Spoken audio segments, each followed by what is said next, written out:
क्या बोलती public? Public से याद आया, 31 जुलाई आ रही है। ITR फाइल करने की लास्ट डेट 31 जुलाई है, याद है ना? अब कुछ लोग बोलते हैं, अमृत, कंपनी ने हमारा TDS तो काट ही दिया है, गवर्नमेंट को जमा भी कर दिया है, फॉर्म 16 भी आ गया है, तो अब ITR फाइल करने का बचा क्यों? कुछ लोग तो ये भी पूछते हैं, अमृत, फॉर्म 16 आया है, इसका करना क्या है? चलिए इस वीडियो में ITR के फाइलिंग के बारे में और बात करते हैं। लेकिन पहले एक डिस्क्लेमर, मैं हूं अमृत, मैं कोई CA नहीं हूं, एक नॉर्मल इंडियन सिटीजन हूं जिसका गुजारा सैलरी से चलता है और मैं अपना टैक्सेशन खुद समझना चाहता हूं। तो पहले आते हैं कि ITR फाइल करना ज़रूरी क्यों है। इसलिए नहीं क्योंकि गवर्नमेंट ने बोला है, उसके कुछ फ़ायदे मैं आपको बताता हूँ। पहली वजह, आपका TDS या टैक्स ज़्यादा कटा है, या तो कंपनी ने या बैंक ने काटा है, अब उसको रिफंड लेना है तो वो ITR फाइल करके ही मिल सकता है और कोई रास्ता नहीं है। दूसरी वजह, आपको लोन के लिए अप्लाई करना है, भले ही वो एजुकेशन लोन हो, होम लोन हो, ऑटो लोन हो या कार लोन हो।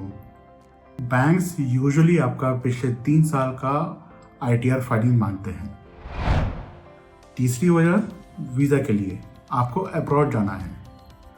बहुत सारी कंट्रीज़ जैसे कि US, UK या यूरोप या शेंजन वीज़ा, उन लोग आपका ITR फाइलिंग 3 या 5 साल का मांगते हैं बाकी डॉक्यूमेंट्स के साथ।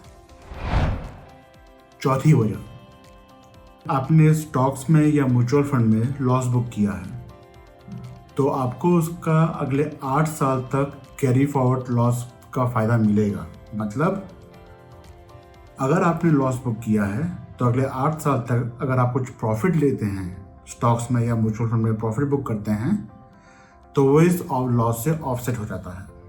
लेकिन वो आपको तभी मिलेगा अगर आपने ITR फाइलिंग की है। पांचवी वजह, हाई वैल्यू ट्रांजैक्शंस। अगर आपने एक साल में इलेक्ट्रिसिटी बिल 1 लाख से ज़्यादा का भरा है, या 2 लाख से ज़्यादा कैश खर्चा किया है, या आपके अकाउंट में 10 लाख या उससे ज़्यादा के डिपॉजिट्स हुए हैं, इनकम टैक्स डिपार्टमेंट आपको नोटिस भेज सकता है। ITR फाइलिंग इसका सबसे सेफेस्ट जवाब है। अब अगला क्वेश्चन आता है कि क्या ये मैंडेटरी है? तो जिनका न्यू टैक्स रिजीम है, अगर आपकी इनकम 4 लाख से ज़्यादा है तो ये मैंडेटरी है। अगर आप ओल्ड टैक्स रिजीम में हैं और आपकी इनकम 2.5 लाख से ज़्यादा है तब भी ये मैंडेटरी है। लेकिन मैं ये कहूँगा कि आपकी इनकम कुछ भी हो, आप ITR फाइलिंग ज़रूर कीजिए, क्योंकि इसके फ़ायदे हैं, नुकसान नहीं है। आगे बढ़ने से पहले एक इम्पॉर्टेंट बात, क्या सिर्फ फॉर्म 16 पर रिलाई करना काफ़ी है? फॉर्म 16 आपकी सैलरी का रिकॉर्ड है। आपके बैंक इंटरेस्ट, आपका FD का इंटरेस्ट, आपके स्टॉक्स में ली हुई इनकम, इनका रिकॉर्ड फॉर्म 16 में नहीं होता है, और भी बहुत कुछ का रिकॉर्ड फॉर्म 16 में नहीं होता है।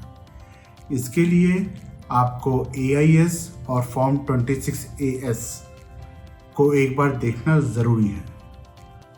अगर फॉर्म 16, AIS और 26AS में कुछ भी डिस्क्रिपेंसी है, आपको ITR फाइल करते वक्त इसको करेक्ट करनी पड़ेगी। और एक चीज़, ITR फाइल करते वक्त आपको सिर्फ सैलरी ही डिक्लेयर नहीं करनी है, आपको ये चीज़ें भी डिक्लेयर करनी है। बैंक सेविंग्स अकाउंट में आया हुआ आपका इंटरेस्ट, भले ही 500 रुपये क्यों ना हो, फिक्स डिपॉजिट या रिकरिंग डिपॉजिट से आया हुआ इंटरेस्ट, अगर आपने स्टॉक्स में या म्यूचुअल फंड्स में कुछ इनकम आई है तो वो भी आपको डिक्लेयर करनी है। आपकी रेंटल इनकम डिक्लेयर करनी है। आप कुछ फ्रीलांस कर रहे हैं या कुछ साइड बिजनेस कर रहे हैं तो उसकी भी इनकम आपको डिक्लेयर करनी है। अगर आपका किसी फॉरेन स्टॉक एक्सचेंज में या फॉरेन एसेट है, आपको वो भी डिक्लेयर करना है। और अगर आपको कोई डिविडेंड इनकम आई है तो वो भी आपको डिक्लेयर करनी है। ये सब डिक्लेरेशन इसलिए नहीं कि इनकम टैक्स डिपार्टमेंट को पता चल जाएगा, आपके AIS में ये सारी चीज़ें ऑलरेडी रिकॉर्ड होती हैं।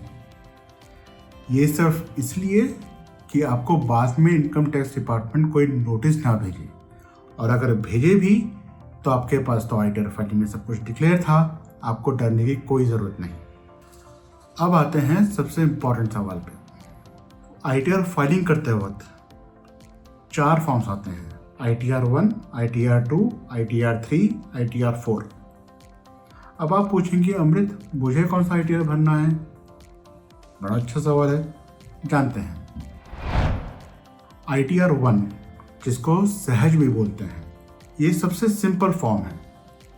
अगर आप एक सैलरीड एम्प्लॉई हैं और आपकी इनकम 50 लाख से कम है, आपके पास 1 या 2 प्रॉपर्टीज़ हैं जिनसे आपको रेंटल इनकम आती है, बैंक इंटरेस्ट जैसे अदर सोर्सेस हैं, कोई फ्यूचर्स एंड ऑप्शंस या F&O नहीं है, कोई फॉरेन एसेट नहीं है, कोई फॉरेन इनकम नहीं है, तो आपको ITR 1 भरना है। यहाँ पे एक ज़रूरी बात और, अगर आपका कैपिटल गेन 1.25 लाख तक का है तो आपको ITR 1 फॉर्म भर सकते हैं। अब आते हैं ITR 2 में, जहाँ ITR 1 काम नहीं करता। ITR 2 आपके लिए है अगर आपकी सैलरी 50 लाख से ज़्यादा है, कैपिटल गेन आपका 1.25 लाख से ज़्यादा है, आपने स्टॉक्स सेल किए हैं या म्यूचुअल फंड से आप सेल किए हैं, 2 से ज़्यादा प्रॉपर्टीज़ हैं जिनसे आपको रेंटल इनकम आता है, फॉरेन एसेट्स हैं या फॉरेन में शेयर्स हैं, लेकिन कोई बिजनेस इनकम नहीं है। अगर आपकी बिजनेस इनकम है तो आपको ITR 2 नहीं भरना है। अब आते हैं ITR 3 पे। ITR 3 आपको तब भरना है अगर आपका अपना कोई बिजनेस है, आप फ्रीलांसिंग से या बिजनेस से इनकम कमा रहे हैं, आप किसी कंपनी में डायरेक्टर हैं, F&O में ट्रेड करते हैं, तब आपके लिए ITR 3 भरना ज़रूरी है। आपके केस में ITR 1 और ITR 2 काम नहीं करेगा। अब आते हैं ITR 4 पे, जिसको सुगम भी बोलते हैं। ये उन बिजनेस वालों के लिए है जो प्रिजम्पटिव टैक्स का यूज़ करते हैं, यानी कि section 44AD, section 44ADA, section 44AE। और अगर आपका कैपिटल गेन 1.25 लाख से कम है, लेकिन अगर आपका कैपिटल गेन 1.25 लाख से ज़्यादा है तो आपको ITR 4 नहीं भरना है, आपके लिए भी ITR 3 ही है। अब ITR फाइलिंग की लास्ट डेट क्या है? अगर आप ITR 1 और ITR 2 भर रहे हैं तो आपकी लास्ट डेट होती है 31 जुलाई हर साल। अगर आप ITR 3 और ITR 4 भर रहे हैं तो आपकी लास्ट डेट है 31 अगस्त। लेकिन अगर आपने डेडलाइन मिस की और आपकी इनकम 5 लाख से ज़्यादा है तो आपके ऊपर पेनल्टी लगेगी और वो है 5,000 रुपये।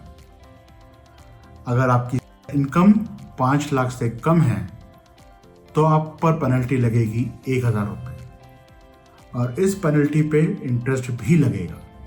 तो इसीलिए डेडलाइन से पहले अपना ITR फाइलिंग ज़रूर करें। और ITR फाइल करने से पहले एक काम और करें, इनकम टैक्स पोर्टल में जाके अपना AIS और 26AS ज़रूर चेक करें, ये इम्पॉर्टेंट फैक्टर है। अगर आपको ये वीडियो अच्छी लगी तो चैनल को सब्सक्राइब करें। मिलते हैं अगले वीडियो में। Thank you.